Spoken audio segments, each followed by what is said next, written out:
महाराणा प्रताप संस्थान के online classes में एक बार आपका पुनः स्वागत है। पिछली क्लास में हमने कलम बंधन के बारे में पढ़ा था। कलम बंधन क्या होती है इसके बारे में हमने थोड़ा सा डिस्कस किया था। तो 27 डिग्री सेंटीग्रेड से अगर कम तापमान होगा या 27 डिग्री सेंटीग्रेड से लगभग 30-40 डिग्री सेंटीग्रेड 40 से अधिक होगा तो क्या होगा कि कलम का विकास नहीं हो पाएगा, जड़ का विकास नहीं हो पाएगा। ठीक है, तो इस प्रकार से हमने कुछ कलम के बारे में पढ़ा था। एक बच्चे का डाउट आया है, सर समझ में नहीं आया। मैंने कहा अच्छा समझ में नहीं आया, कोई दिक्कत नहीं है, तो आप बताइए आपको क्या समझ में नहीं आया। लेकिन उनका वापस रिप्लाई कुछ नहीं आया। ठीक है, अच्छी बात है वैसे। लेकिन अगर उन्होंने बता दिया होता कि सर ये वाला टॉपिक हमको समझ में नहीं आया, तो हम आपको इस क्लास में क्लियर कर देते कि क्या समझ में नहीं आया। ठीक है, तो इस तरह थोड़ा सा एक्टिव रहिए, अपने प्रति थोड़ा सा सजग रहिए। ठीक है, सतर्क रहिए। अच्छा कुछ याद तो नहीं आया आपको क्राइम पेट्रोल वगैरह? ठीक है, चलो। तो पिछली क्लास में हमने कलम तक पूरा कर लिया था। आज की क्लास में हम दाब के बारे में पढ़ेंगे कि ये दाब क्या होता है। ठीक है, कलम के बारे में हमने पढ़ लिया था। ओ सॉरी दाब हमने कंप्लीट कर लिया था।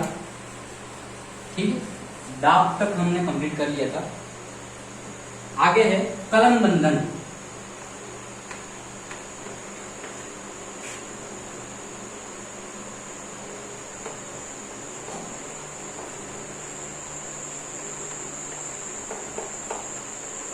कलम बंधन, ठीक है, इसको इंग्लिश में कहते हैं ग्राफ्टिंग।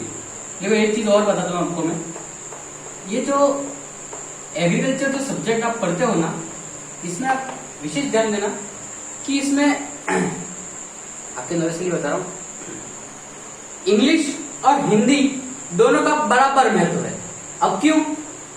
देखो क्या होता है कि अगर आप मैथ साइंस पढ़ते हो, अगर उसको आपने शुरुआत से इंग्लिश मीडियम में पढ़ा है तो आपको एंडिंग तक इंग्लिश मीडियम में ही पढ़ना है या इंग्लिश मीडियम में उसमें काम करना है। ठीक है, ये समझ में आ गया।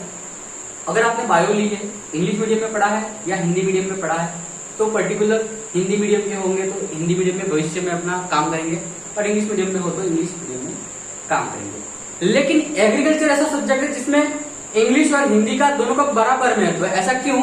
एक्चुअली ऐसा क्या होता है कि आप जब 12th पास करते हो तो 12th पास करने के बाद में जैसे ही आप 18 के हो जाते हो, मतलब आपकी एज 18 हो जाती है सॉरी, तो इसमें क्या होता है कि एग्रीकल्चर सुपरवाइजर का एग्जाम आता है। तो एग्रीकल्चर सुपरवाइजर का जो एग्जाम आता है उसमें क्या होता है कि 100 क्वेश्चन होते हैं उसमें। ठीक है, 100 में से 50 तो होते हैं एग्रीकल्चर के। किसके होते हैं? एग्रीकल्चर के। ठीक है, 30 होते हैं जीके के, मतलब जनरल नॉलेज। जनरल नॉलेज में 3 आते हैं, इतिहास, मतलब सिर्फ एग्रीकल्चर का इतिहास नहीं, हाँ राजस्थान का इतिहास आता है, भूगोल आती है, और कला संस्कृति आती है।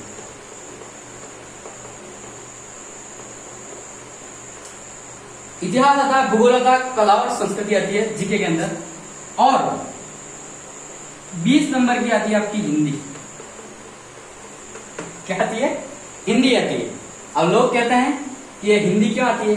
तो हिंदी इसलिए जरूरी है कि सबसे पहले तो हमारी मातृभाषा है हिंदी। इसके बाद में क्या होता है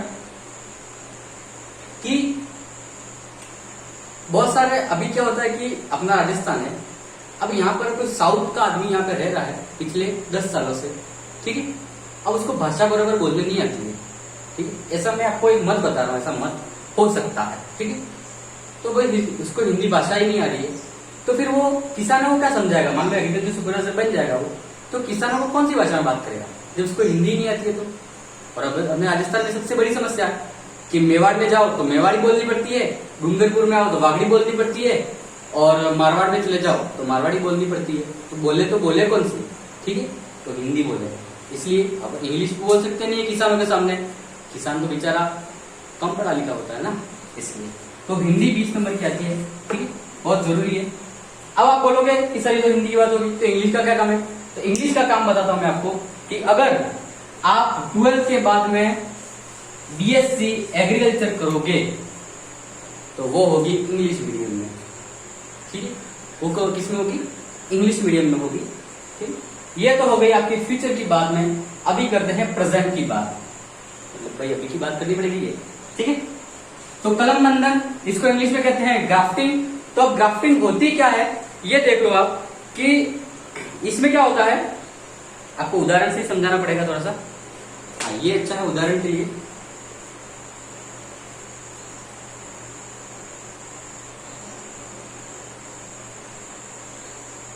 चलो मिल भी गया, बहुत अच्छा है। एक तो होता है मात्र पौधा, मूल व्रंत। क्या होता है? मात्र पौधा या मूल व्रंत। और एक होता है शांकुर डाली, ठीक है। क्या होती है? शांकुर डाली। इसको मूल ग्रंथि समझो और इसको शांकुर डाली समझो। अब देखो क्या होता है कि एक पौधा है, नींबू का झाड़ है,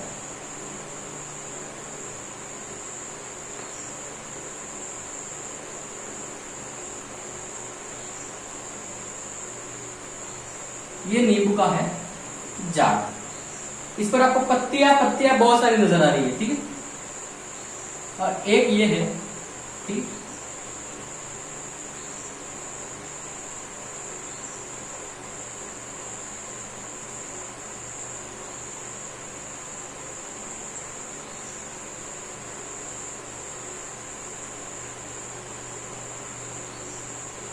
थोड़ा सा ध्यान से समझना इस चीज को, ये बहुत फ्यूचर के लिए बहुत ही लाभदायक है। देखो इसमें तो आपको सिर्फ 2 ही फल नजर आ रहे हैं, ठीक।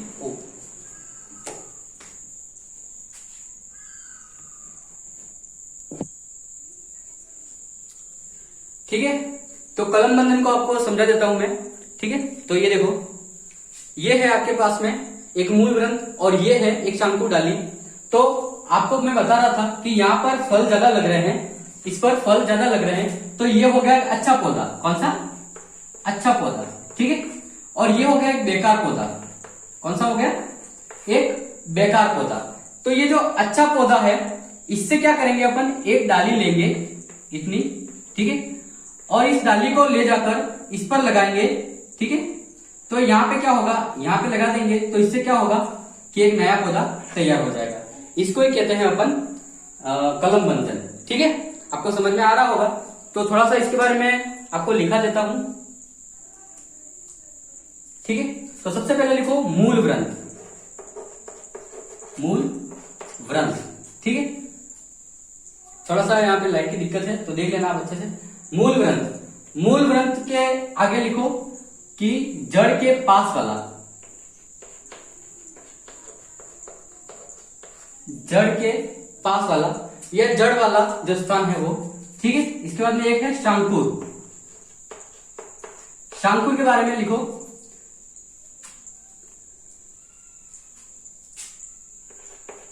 तने के पास वाला, ठीक है। मतलब कि ये तने का भाग होता है और ये मूल ग्रंथ है वो जड़ वाला भाग होता है। जड़ वाला मतलब कि मात्र पौधा जिस पर अपन स्थापित करते हैं वो वाला, ठीक है। तो आई थिंक आपको अच्छे से समझ में आ गया होगा ये विधि, ठीक है। ग्राफ्टिंग इतना इजी है, इतना कुछ काम नहीं आता, मतलब इसको प्रैक्टिकल करना बहुत मुश्किल है, ठीक है। आई थिंक दैट कि आपको अच्छे से समझ में आ गया होगा। आगे हम और भी करेंगे कलम बंधन, थोड़ा सा दिक्कत है यहाँ पर, इसलिए अगली क्लास में हम आपको और भी अच्छे से कलम बंधन को वापस समझा देंगे। Thank you very much.